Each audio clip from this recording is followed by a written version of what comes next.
Hello, everybody. I hope you are having a fabulous Monday. I want to do a quick video.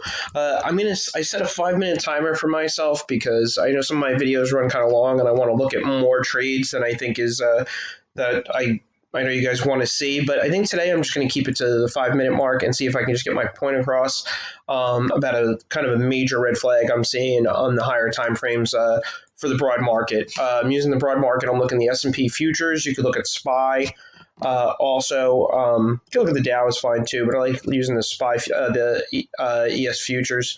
And you see one or two videos ago, I had laid out that this is an area where we could see some buying, and I expected the market to get back all of this when we were seeing that little sell-off.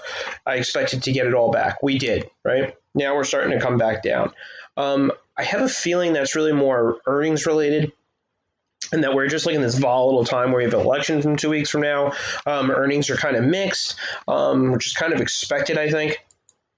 And then the major red flag is that if you go down to the lower time frames, from a weekly to a daily, and I'm not talking about like day trading stuff, there is literally no good buying areas in here on a daily, a 240, or excuse me, a 4-hour chart. Let me go over to the 4-hour. This is a 1 hour.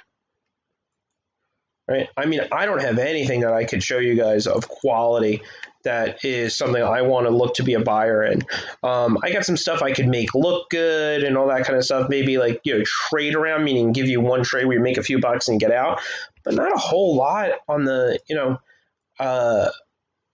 on here. I mean, there's not a whole lot here that I want to be like excited about. I know some of you guys don't like going short, but that's a major red flag when there's nothing on the higher time frame for a good distance to tell you to be a buyer. That is a play I don't like being in. So that's just a warning side to me that we might be in a little bit of the next.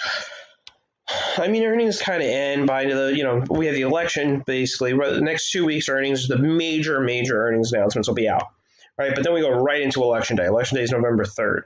So those two factors are going to play into this it's going to make it a tough environment. So next couple of weeks are going to be choppy. Be super careful. I protect everything with the protective stop. But I just wanted to share that with you guys when you, so when you get into trade, just be careful.